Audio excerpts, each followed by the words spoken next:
کھانے کو ضائع نہیں کرنا. کچھ لوگ دیکھتے ہیں کوئی چیز کہتے ہیں اچھا یہ پھینکو اس کو پرے. کھجور لیں گے اس کے اندر وہ چھوٹی چھوٹی لگ جاتی ہے نا سسری سی, تو کہتے ہیں نہیں یہ نہیں کھانی, پھینک دو پھینک دو پھینک دو. یہ اسراف ہے. نبی صلی اللہ علیہ وسلم کی سنت کیا ہے؟ آپ کے سامنے پرانی کھجور پیش کی گئی, آپ نے کھول کے اچھی طرح جائزہ لیا, سسریاں نکالی, صاف کیا اور باقی کھا لی. اگر کوئی لقمہ زمین پہ گر جاتا تھا تو آپ کیا کرتے تھے؟ اٹھا کے پھینک دو؟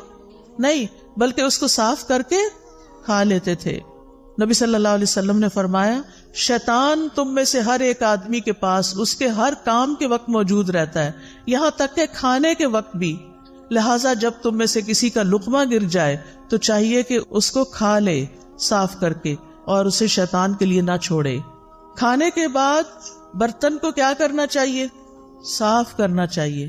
ہم پہلے بے سوچے سمجھے برتن بھر لیتے ہیں, خاص طور پہ شادیوں میں.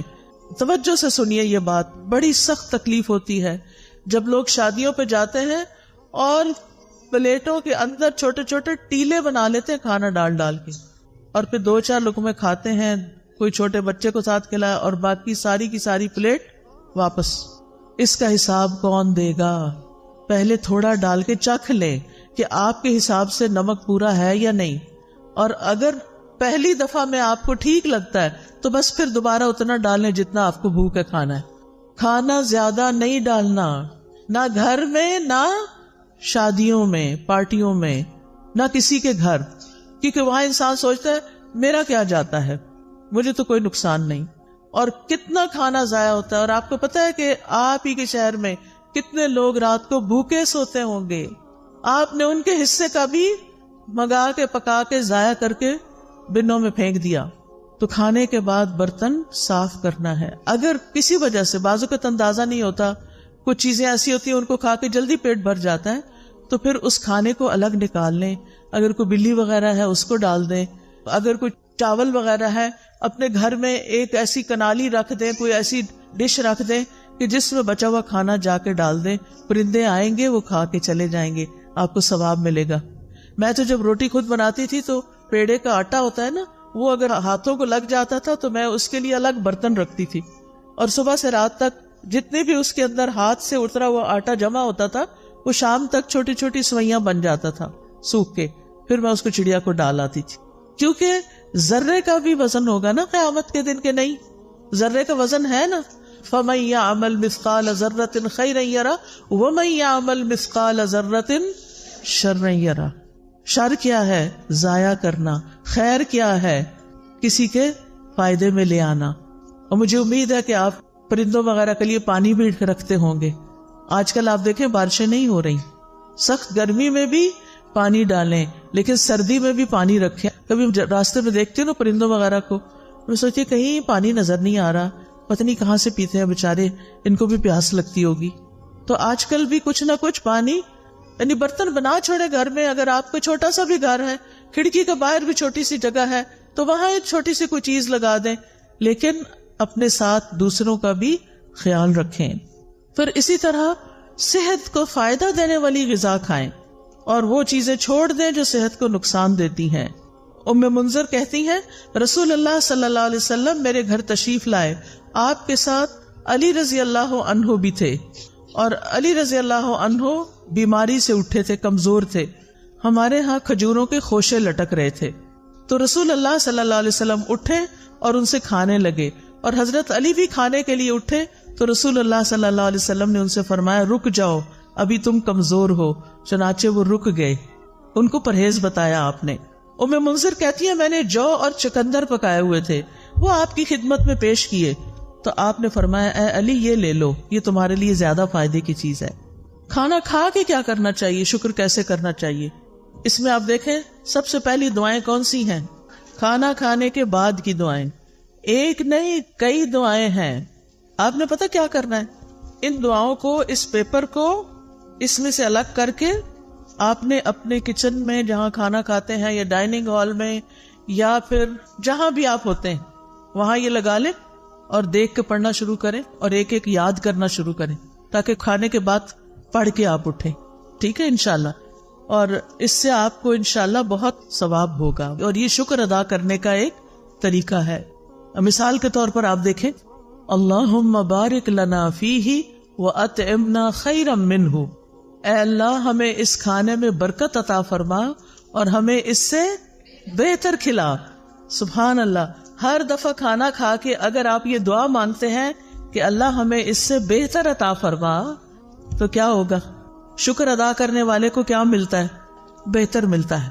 پھر الحمدللہ الذی اطعم وسقا وصوغہ وجعل لہ مخرجا، تمام تعریفیں اللہ کے لیے ہیں جس نے کھلایا پلایا اور اسے جسم میں پیوست کیا، یعنی ہمارے جسم کا حصہ بنا اور اس کے نکلنے کی راہ بنا، یعنی جو ویسٹ تھا وہ بھی جسم سے نکل گیا. اور اسی طرح باقی دعائیں بھی ہیں. میں نے یہ دعائیں اپنے کچن میں لگائی ہوئی ہیں اور الحمدللہ پڑھنے میں بہت آسانی ہوتی ہے. پھر اس کے بعد کھانے پینے میں اسراف سے بچنا ہے. یہ بڑا اہم سبق ہے.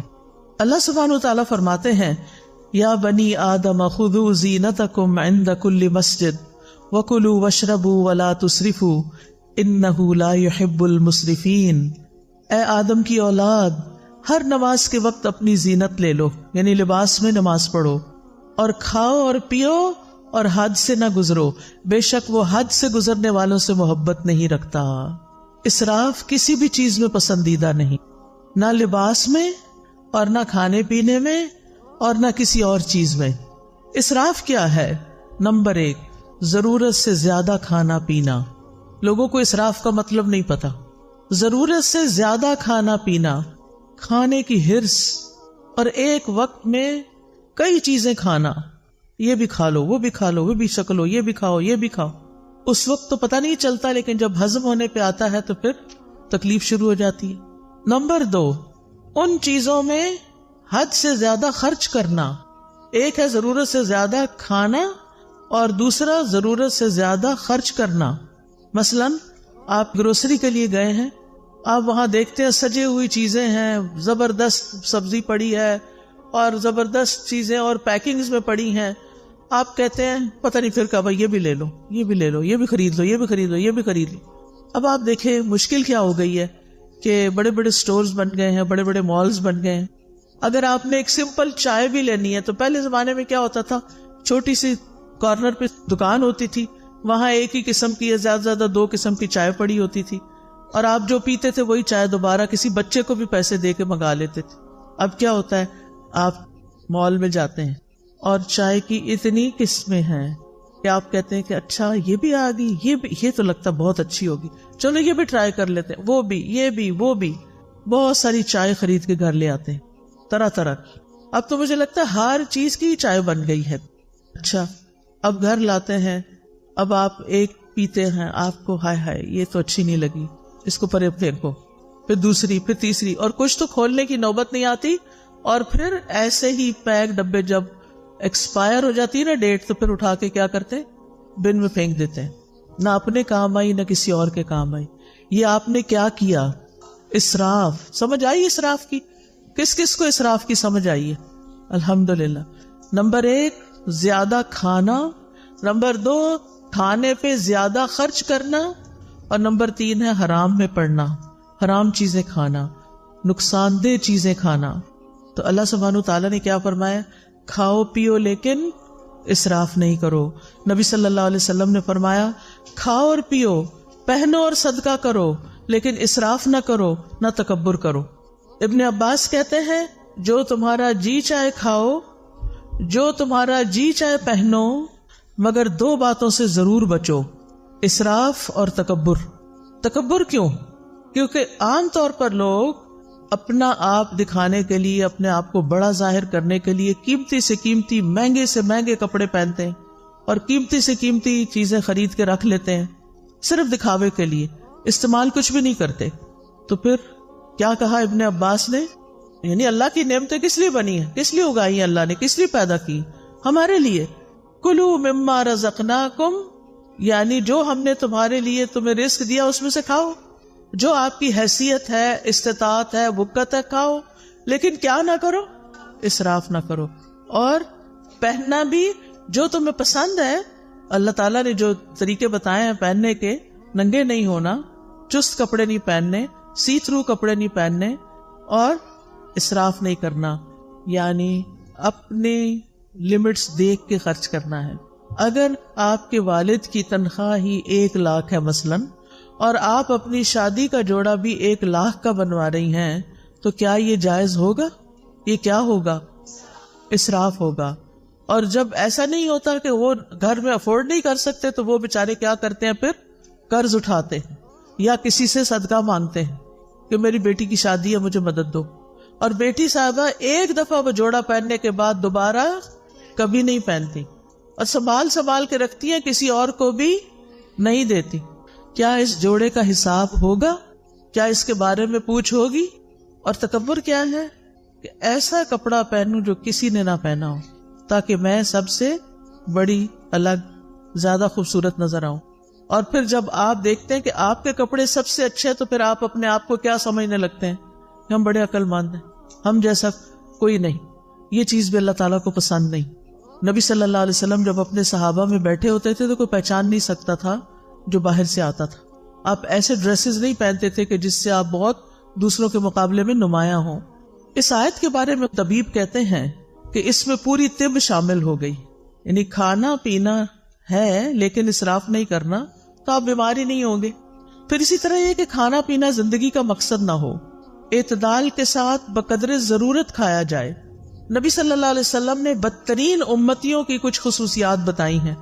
ہم سب اپنے بارے میں غور کریں کہ کہیں وہ ہم تو نہیں. بدترین امتی کون ہے؟ رسول اللہ صلی اللہ علیہ وسلم نے فرمایا، ان قریب میری امت میں ایسے لوگ ہوں گے جو طرح طرح کے کھانے اور رنگ برنگے مشروب طلب کریں گے. طلب کا کیا مطلب ہوتا ہے؟ آرڈر کرنا. طرح طرح کے کھانے اور رنگ برنگے مشروب طلب کریں گے. مثلاً آپ گئے ہیں کسی ریسٹورینٹ میں، آپ اٹھاتے ہیں مینیو، سارے اٹھا کے بیٹھ جاتے ہیں. پھر ہر کوئی کیا کہتا ہے؟ مجھے یہ کھانا ہے، مجھے یہ کھانا ہے، اس کو یہ کھانا ہے، اس کو یہ کھانا ہے. کافی ٹائم تو پہلے سلیکشن میں لگتا ہے. پھر آپ آرڈر کرتے ہیں، پھر گھنٹہ بھر کے بعد وہ کھانا آتا ہے، اور رنگ رنگ کا، اچھا یہ بھی منگا لیتے، یہ بھی منگا لیتے، یہ بھی منگا، یہ بھی ہو جائے، یہ بھی ہو جائے. اور ڈرنک میں پیپسی بھی ہو جائے، فانٹا بھی ہو جائے، فلاں بھی ہو جائے، فلاں بھی، جوس بھی ہو جائے. یہ ہے طلب کرنا. اور فرمایا طرح طرح کے کپڑے پہنیں گے، گفتگو میں بے احتیاطی کریں گے، یعنی بولتے وقت نہیں سوچیں گے کہ کسی بڑے سے بات کر رہے ہیں یا چھوٹے سے کر رہے ہیں، سچ بول رہے ہیں یا جھوٹ بول رہے ہیں. اور طرح طرح کی سواریوں پہ سوار ہوں گے. جن کے پاس ذرا زیادہ دولت آ جاتی ہے، پھر ان کو کیا شوق لگ جاتا ہے؟ ضرورت ہو یا نہ ہو، یہ گاڑی کا ماڈل بھی ہو، یہ بھی ہو، یہ بھی ہو، یہ بھی ہو. فرمایا وہ میری امت کے بدترین لوگ ہوں گے. آپ کے پاس اللہ کا دیا وہ بہت کچھ ہے، کھائیں، منع نہیں ہے، لیکن اسراف نہیں کرنا. ایک وقت میں بہت طرح کے کھانے نہیں کھانے، ایک وقت میں بہت قسم کے مشروب نہیں پینے. کہ ہمارا معدہ ہے یا کیا ہے؟ وہ بیچارہ کیا کرے گا؟ کتنی چیزیں ایٹ اے ٹائم ڈائجسٹ کر سکتا ہے؟ نبی صلی اللہ علیہ وسلم نے فرمایا، مجھے تمہارے متعلق گمراہ کن خواہشات میں سب سے زیادہ اندیشہ ان خواہشات کا ہے جن کا تعلق پیٹ اور شرمگاہ سے ہے. یعنی کھانے کے معاملے میں بے احتیاطی، اور پھر دوسری طرف زنا عام ہو جائے گا. اور فرمایا اور گمراہ کرنے والی خواہشات سے. ابن قیم کہتے ہیں دل کو بگاڑنے والی 5 چیزیں ہیں: لوگوں سے زیادہ گھل مل کے رہنا، خواہش پرستی، اللہ کے علاوہ کسی اور سے دلی تعلق رکھنا، زیادہ کھانا، زیادہ سونا. یہ 5 چیزیں دل کو خراب کرنے والی ہیں. اب اکثر لوگ کیا کہتے ہیں؟ سب کچھ ہے، دل میں سکون نہیں، خوشی نہیں. ایک تو ہم نے راتوں کو دن بنا لیا اور دن کو رات بنا لیا.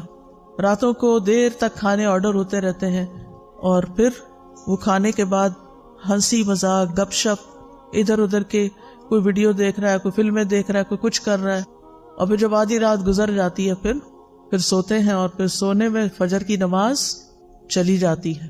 ایسی زندگیوں میں کیا برکت ہوگی، کیا رونق ہوگی، ایسے دلوں میں کیا اطمینان ہوگا؟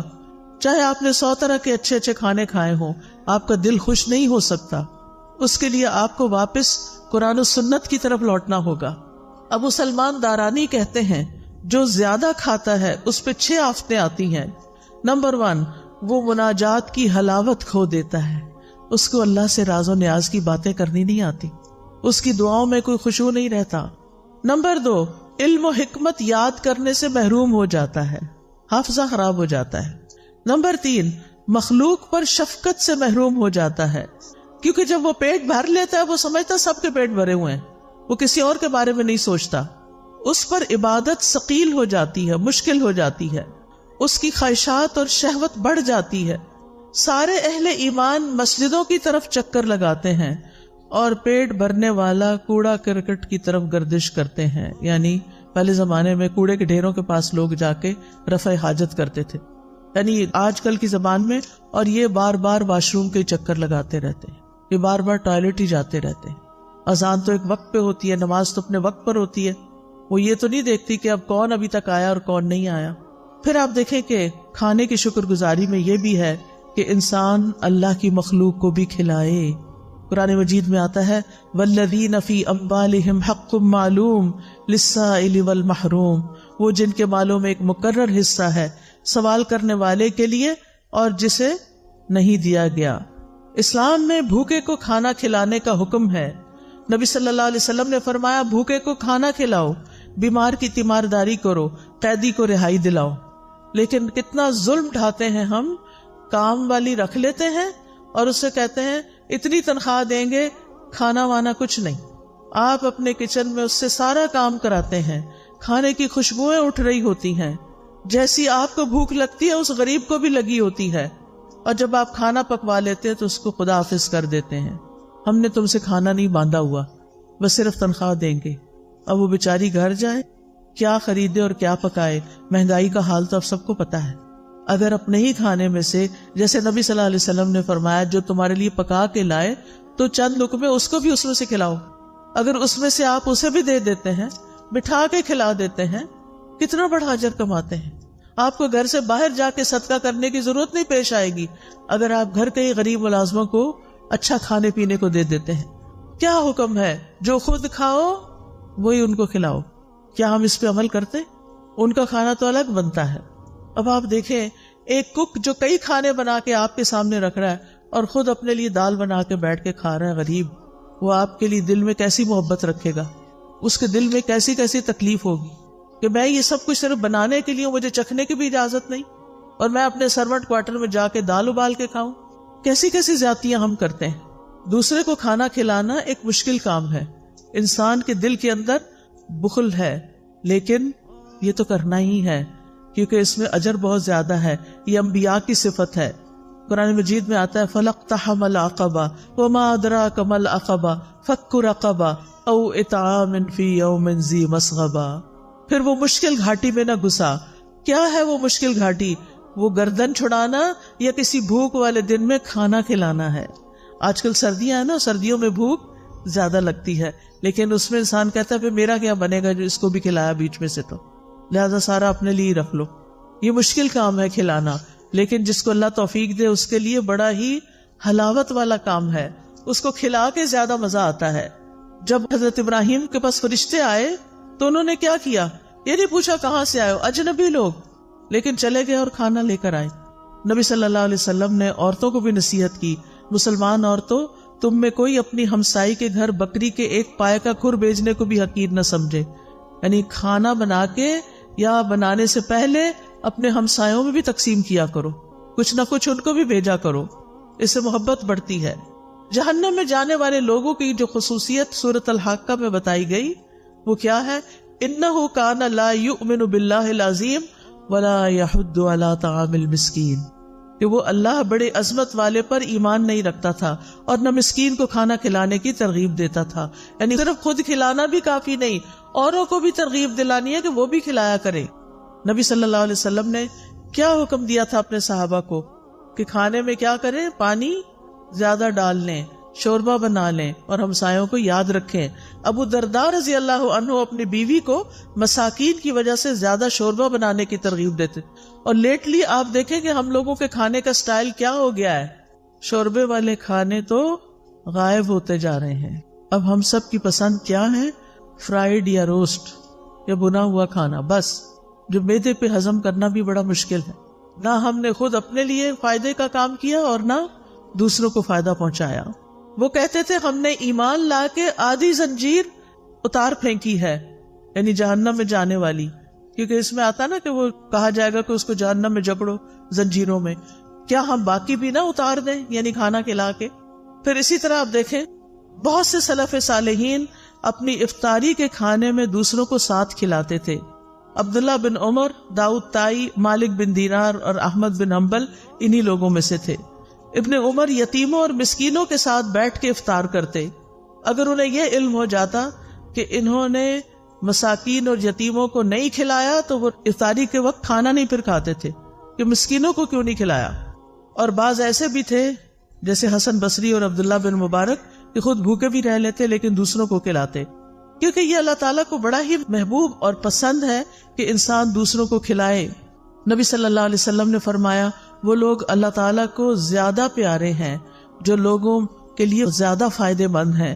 اللہ کے نزدیک سب سے پسندیدہ اعمال یہ ہیں کسی مسلمان کو خوش کرنا، اس سے کوئی تکلیف دور کرنا، اس کا قرضہ ادا کر دینا، اس سے بھوک کو دور کر دینا. پھر کھانا کھلانا جو ہے یہ صدقہ ہے، صرف باہر والوں کو نہیں، گھر والوں کو بھی. نبی صلی اللہ علیہ وسلم نے فرمایا تمہارا اپنے آپ کو کھلانا بھی صدقہ ہے، تمہارا اپنے بیٹے کو کھلانا بھی صدقہ ہے، تمہارا اپنی بیوی کو کھلانا بھی تمہارے لیے صدقہ ہے، تمہارا اپنے خادم کو کھلانا بھی تمہارے لیے صدقہ ہے. یعنی اس پر اجر ملے گا. کھانا پکا کے خود کھا رہے اس پر بھی اجر ہے، گھر والوں کو کھلا رہے اس پر بھی اجر ہے. یہ بات خواتین کو اپنے پلے باندھ لی چاہیے کہ میں جو کچن میں کام کرتی ہوں وہ میرے لیے بہت بڑا اجر کا کام ہے. کیونکہ عام طور پہ ہم کہتے ہیں یہ کیا مصیبت ہے، میں ہی پکاتی رہوں، اس کو مصیبت نہ سمجھیں، یہ اجر کی بات ہے. پھر اسی طرح کسی کو پانی کا ایک گھونٹ پلانا بھی صدقہ ہے. کھجور کا آدھا ٹکڑا دے کے بھی انسان جہنم سے بچ سکتا ہے. پھر اسی طرح خاص طور پر یتیموں اور مسکینوں کو کھلانا. نبی صلی اللہ علیہ وسلم نے فرمایا جو شخص مسلمان ماں باپ کے کسی یتیم بچے کو اپنے کھانے اور پینے میں اس وقت تک شامل رکھتا ہے جب تک وہ اس کی مدد سے مستغنی نہیں ہو جاتا، یعنی خود کمانے نہیں لگ جاتا، تو اس کے لیے یقینی طور پر جنت واجب ہو جاتی ہے. یعنی جو اپنے کھانے میں یتیموں اور مسکینوں کو شامل کر لیتا ہے، یعنی یتیموں کو خاص طور پر کہ جن کا کوئی کمانے والا نہیں، اس کی بیوہ ماں کو آزاد کر دیتا ہے کمانے کی فکر سے، تو ایسے شخص کے لیے جنت واجب. پھر آپ دیکھیں کہ آپ ایک لقمہ بھی جو کسی کو کھلاتے ہیں نا وہ ایسے پڑا نہیں رہتا. حدیث میں آتا ہے کہ اللہ سبحانہ وتعالیٰ تم میں سے ہر ایک کی کھجور اور لقمے کو اس طرح بڑھاتا ہے جیسے تم میں سے کوئی آدمی اپنے گھوڑے کے بچھیرے کو پالتا ہے، یہاں تک کہ ایک لقمہ احد پہاڑ جتنا ہو جائے گا. یعنی قیامت کے دن اتنا بڑا اس کا اجر آپ کے سامنے آئے گا. پھر اسی طرح رسول اللہ صلی اللہ علیہ وسلم نے فرمایا قیامت کے دن ہر شخص اپنے صدقے کے سائے میں ہوگا یہاں تک کہ لوگوں کے درمیان فیصلہ ہو جائے. یزید کہتے ہیں ابو الخیر کوئی دن ایسا نہیں جانے دیتے تھے جس میں کوئی چیز خواہ میٹھی روٹی یا پیاز یا اس طرح کی کوئی چیز صدقہ نہ کریں. جب گھر سے نکلتے تھے کچھ نہ کچھ کھانا لے کے نکلتے اور کسی نہ کسی کو کھلا دیتے تھے. ہانی بن یزید نے نبی صلی اللہ علیہ وسلم سے پوچھا مجھے کوئی ایسی چیز بتا دیں جس سے میرے لیے جنت لازم ہو جائے. آپ نے فرمایا حسن کلام اور کھانا کھلانے کو لازم پکڑو. کھانا کھلانا شروع کرو، یہ جنت لازم کر دے گا. اور جنت کے بالا خانے، خوبصورت محلات اس شخص کے لیے ہیں جو بات اچھی طرح کرے، کھانا کھلائے اور جب لوگ رات کو سو رہے ہوں تو وہ نماز پڑھے. اسی طرح صرف پانی پلانے کا بھی بہت بڑا اجر ہے. نہ صرف یہ کہ انسانوں کو بلکہ جانوروں کو بھی. آپ کو یاد ہے کہ وہ ایک عورت جو ویسے بہت بری عورت تھی لیکن اس نے ایک کتے کو پانی پلایا تھا کنویں سے نکال کے، تو اس کی وجہ سے اس کی بخشش کر دی گئی تھی. پھر اسی طرح آپ دیکھیے کہ کوئی شخص اگر کسی کو ہدیے میں چاندی یا سونا دے یا مشکیزہ دے یا کسی کو دودھ پلا دے تو یہ ایسا ہے جیسے غلام کو آزاد کر دے. اب سونا چاندی دینا تو بڑا مشکل ہو گیا ہے کیونکہ بڑا ہی مہنگا ہو گیا ہے، لیکن دودھ پلایا جا سکتا ہے غلام کو. اور دودھ پلانا ایسا ہے جیسے ایک غلام آزاد کرنا. آج کل غلام بھی نہیں ہے اور خالص دودھ اگر کسی کو آپ پلاتے ہیں تو اور بڑا اجر ہے. تو ایسے معاملات میں دل کو کھلا کرنا ہے. ہم یا تو کچھ کسی کو کھلاتے نہیں یا بہت بڑی دعوت کرتے ہیں اور اس میں اسراف کرتے ہیں. اعتدال میں رہیے، جو میسر ہے جو خود کھاتے ہیں وہی کھلاتے رہیے. دوست کو، احباب کو، مہمان کو، رشتہ داروں کو، ہمسایوں کو، نوکروں کو، تو انشاءاللہ اس سے اجر ثابت ہو جائے گا. اب آخر میں ایک چھوٹا سا واقعہ سناؤں گی. ایک حدیث ہے صحیح مسلم میں، مقداد رضی اللہ عنہ کہتے ہیں کہ میں اور میرے دو ساتھی اس وقت جب سخت بھوک لگی تھی ہمیں، اور بھوک کی وجہ سے نہ ہم سن پا رہے تھے نہ ہم دیکھ پا رہے تھے، یعنی ایسے لگ رہا تھا کہ ہم نے سننے دیکھنے کی قوت ہی چلی گئی، اتنی کمزوری ہو گئی بھوک کی وجہ سے۔ ہم خود کو رسول اللہ صلی اللہ علیہ وسلم کے صحابہ پہ پیش کرتے رہے کہ ان کو بتائیں کہ ہمیں بھوک لگی ہے، لیکن کوئی ہمیں بطور مہمان قبول کرنے پہ تیار نہ ہو سکتا ان کے اپنے گھر میں کچھ نہ ہو۔ پھر ہم نبی صلی اللہ علیہ وسلم کی خدمت میں حاضر ہوئے، آپ ہمیں اپنے گھر لے گئے، وہاں 3 بکریاں تھیں۔ نبی صلی اللہ علیہ وسلم نے فرمایا تم لوگ مشترکہ طور پر ہم سب کے لیے ان کا دودھ نکالا کرو، یعنی تم بھی پیو ہم بھی پیئیں گے، سب مل کے نکالو۔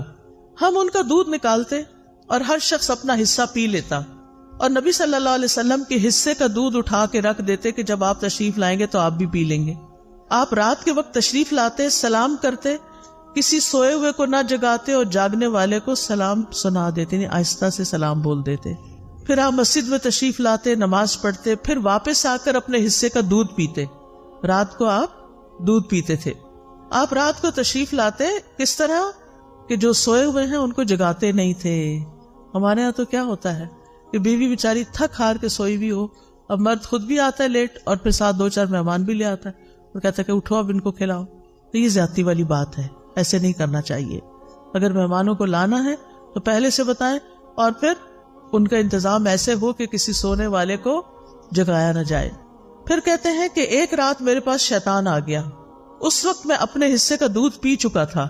اس نے کہا محمد صلی اللہ علیہ وسلم انصار کے پاس جاتے ہیں، وہ ان کو ہدیے اور تحفے دیتے ہیں اور آپ ان کے ہاں سے لے لیتے ہیں، اور یہ جو تھوڑا سا دودھ پڑا ہے رسول اللہ صلی اللہ علیہ وسلم کو اس کی کوئی ضرورت نہیں، یعنی خود ہی پی جاؤ۔ بعض اوقات ایسا ہوتا ہے نا کہ ہمیں کہا جاتا ہے یہ تمہارا اور فلاں کا، ہم پی لیتے ہیں کھا لیتے ہیں اور کہتے ہیں اچھا پتہ نہیں وہ آئے گی کہ نہیں، وہ بھی کھا لو۔ یہی معاملہ ہوا یہاں، کہتے ہیں میں دودھ کے پاس گیا، وہ بھی دودھ پی لیا جو کس کے لیے رکھا ہوا تھا؟ رسول اللہ صلی اللہ علیہ وسلم کے لیے۔ اور جب وہ دودھ میرے پیٹ کے اندر چلا گیا اور مجھے یہ یقین ہو گیا کہ اب یہ واپس میں نہیں نکال سکتا، تو شیطان نے مجھے پریشان کرنا شروع کر دیا۔ کہتا ہے افسوس تم پر، تم نے یہ کیا کیا۔ یہ ہے شیطان، پہلے اس عمل کو خوشنما بنا دیتا ہے، جب کر لیتے ہیں تو پھر پریشان کرتا ہے کہ تم نے ٹھیک نہیں کیا، اور بے چینی لگا دیتا ہے۔ تم نے محمد صلی اللہ علیہ وسلم کا بھی حصہ پی لیا، اب وہ آئیں گے تو ان کو دودھ نہیں ملے گا اور ہر صورت تمہارے خلاف بد دعا کریں گے، پھر تم ہلاک ہو جاؤ گے، تمہاری دنیا آخرت برباد ہو جائے گی۔ اب یہ شیطان یہ دل میں وسوسے ڈال رہا ہے، کس کے؟ ان صحابی کے، مقداد کے۔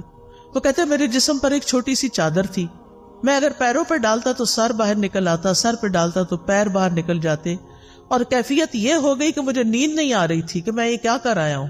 اور رہے میرے ساتھی تو وہ تو سو رہے تھے اپنا اپنا حصہ پی کے، انہوں نے تو وہ کام ہی نہیں کیا جو میں نے کر لیا تھا۔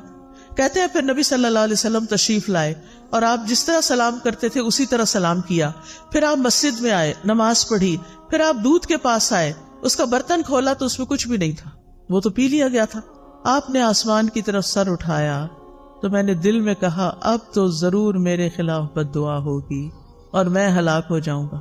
شیطان ایسی بدگمانیاں بھی ڈالتا ہے، لیکن آپ نے دعا کی اللہم اطعمنی واسقی من سقانی، اللہ جو مجھے کھلائے اسے تو کھلا، اور جو مجھے پلائے تو اسے پلا۔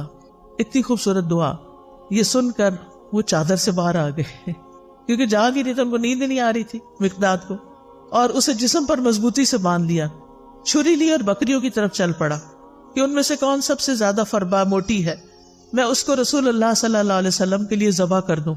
میں نے دیکھا تو اس کے تھن دودھ سے بھرے ہوئے تھے، بلکہ سب بکریوں کے تھن دودھ سے بھرے ہوئے تھے۔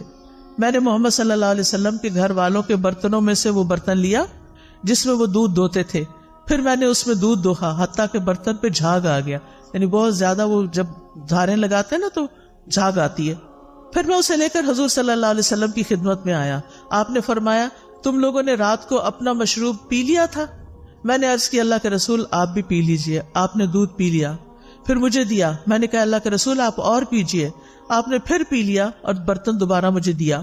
جب میں نے جان لیا کہ رسول اللہ صلی اللہ علیہ وسلم سیر ہو چکے ہیں اور میں نے آپ کی دعا کو پا لیا ہے، یعنی یہ دعا تو مجھے لگی کہ اللہم اطعم من اطعمنی واسقی من سقانی، تو میں ہنسنے لگ گیا، ہنستے ہنستے زمین پہ گر گیا۔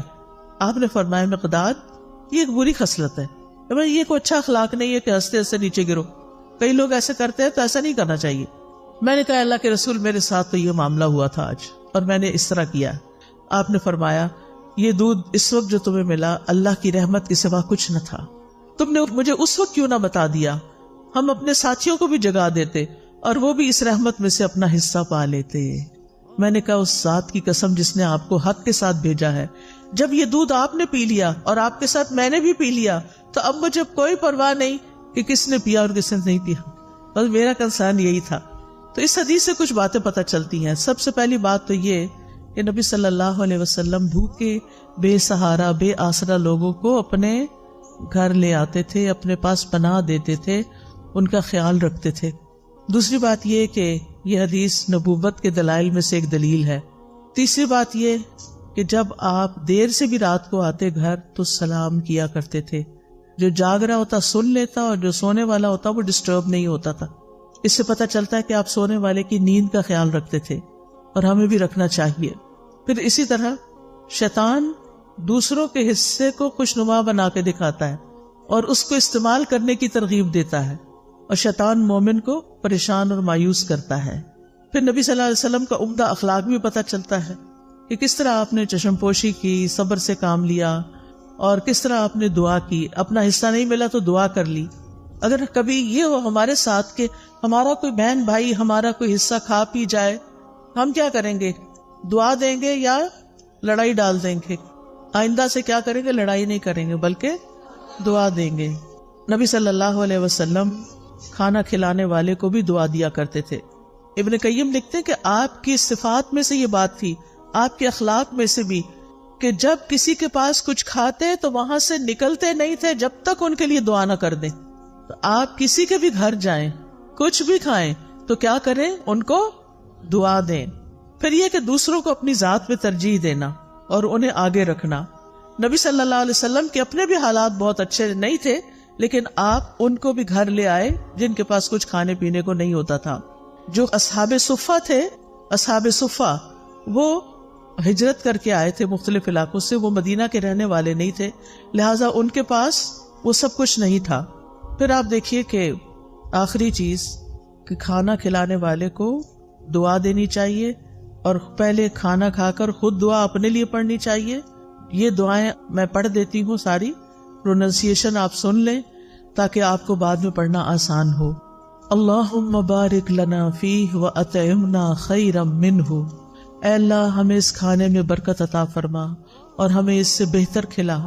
الحمدللہ الذی اطعم وسقا وسوغہ وجعل لہ مخرجا. تمام تعریفیں اللہ کے لیے ہیں جس نے کھلایا پلایا اور اسے جسم میں پیوست کیا اور اس کے نکلنے کی راہ بنائی. الحمدللہ کثیرا طیبا مبارکا فیہ غیر مکفی ولا مودع ولا مستغنی عنہ ربنا. سب تعریف اللہ کے لیے ہے جو پاکیزہ ہے، کثیر ہے، مبارک ہے. اس کھانے کو ہم کافی نہیں سمجھتے اور نہ اس کو چھوڑتے ہیں. اے ہمارے رب، نہ ہم اس سے بے پرواہ ہو سکتے ہیں. یعنی یہ نہیں کہ یہ آخری دفعہ ہے اور یہی کافی ہے، یہ کافی نہیں ہے، آئندہ بھی کھانا ہے ہمیں. اللہم اطعمت و اسقیت و اغنیت و اقنیت و ہدیت و احییت فلک الحمد علی ما اعطیت. اے اللہ تو نے ہی کھلایا، تو نے ہی پلایا، تو ہی غنی کرتا ہے، تو ہی فقیر کرتا ہے، تو نے ہدایت دی، تو نے ہی زندگی عطا فرمائی، بس جو تو نے عطا کیا اس پر تیری ہی تعریف ہے. پھر پچھلے سارے گناہوں کو معاف کرنے والی دعا ہے. رسول اللہ صلی اللہ علیہ وسلم نے فرمایا جو کھانا کھا کے یوں کہے الحمدللہ الذی اطعمنی ھذا ورزقنیہ من غیر حول منی ولا قوہ، اس اللہ کا شکر جس نے مجھے یہ کھانا کھلایا اور مجھے رزق عطا فرمایا جس میں میری قوت اور کوئی طاقت شامل نہیں. پھر اسی طرح ایک اور دعا ہے. ابن عباس فرماتے ہیں کہ رسول اللہ صلی اللہ علیہ وسلم نے فرمایا جسے اللہ تعالیٰ کوئی بھی کھانا کھلائے وہ یوں کہے اللہم بارک لنا فیہ ورزقنا خیرا منہ.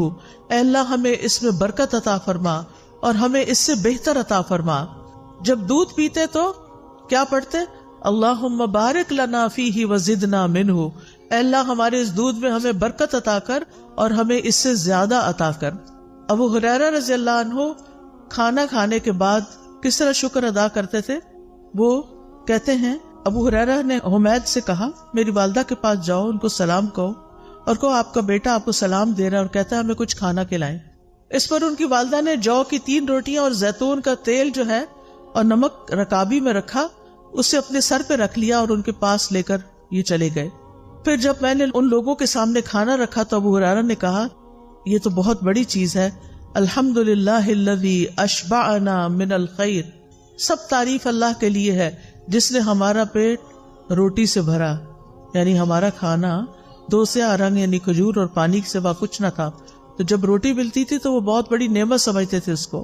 پھر شدت بھوک کے وقت کی دعا ہے، اس سے پہلے ایک اور دعا ہے، الحمدللہ الذی ہدانا واطعمنا وسقانا ونعمنا، اللہ اکبر، اللہم الفتنا نعمتک بکل شر اصبحنا منها وامسینا بکل خیر فنسألک تمامها وشکرها لا خیر الا خیرک ولا الہ غیرک الہ الصالحین ورب العالمین، الحمدللہ ولا الہ الا اللہ ما شاء اللہ ولا قوة الا باللہ، اللہم بارک لنا فیما رزقتنا وقنا عذاب النار۔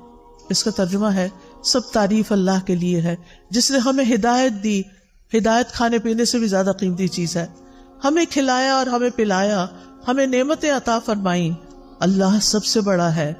اے اللہ تیری نعمت اس وقت آئی جب ہم شر میں پھنسے ہوئے تھے، ہم نے اس نعمت کی وجہ سے ہر طرح کی خیر کے ساتھ صبح کی اور شام کی، بس ہم تجھ سے اس نعمت کے مکمل ہونے کا اور اس کے شکر ادا کرنے کا سوال کرتے ہیں۔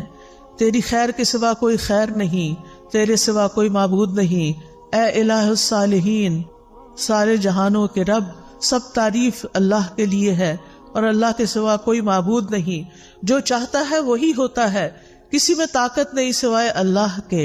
اے اللہ جو رزق تو ہمیں دے اس میں برکت دے اور ہمیں آگ کے عذاب سے بچا لے۔ اور اسی طرح حضرت عائشہ فرماتی ہیں کہ نبی صلی اللہ علیہ وسلم رات کو بھوک کی وجہ سے کروٹیں بدلتے تھے اور یہ دعا پڑھتے، لا الہ الا اللہ الواحد القہار رب السماوات والارض وما بینہما العزیز الغفار، نہیں ہے کوئی معبود برحق مگر اللہ جو اکیلا اور زبردست ہے، آسمانوں اور زمین اور ان دونوں کے درمیان والی تمام چیزوں کا رب ہے، وہ غالب اور بہت بخشنے والا ہے۔ پھر اگر کوئی آپ کو کھانا کھلائے تو آپ کیا دعا کریں؟ اللہم اطعم من اطعمنی واسق من سقانی، اللہ جو مجھے کھلائے تو اسے کھلا اور جو مجھے پلائے تو اس کو پلا۔ ہمارا کیا کھلانا اور ہمارا کیا پلانا، جو اللہ کھلائے گا اس کا تو کوئی میچ ہی نہیں۔ پھر اسی طرح کھانا کھلانے والے کے رزق میں برکت کی دعا کرنی چاہیے کہ اللہ تعالیٰ اس کو برکتیں عطا کر۔ اور پھر ایک اور دعا ہے، افطر عندک الصائمون طعامکم الابرار وصلت علیکم الملائکہ، تمہارے ہاں روزہ افطار کیا کریں نیک لوگ، وہ تمہارے کھانا کھایا کریں اور فرشتے تمہارے لیے دعائیں کریں۔ تو یہ ہے کھانا کھلانے سے متعلق ہمارے دین کی رہنمائی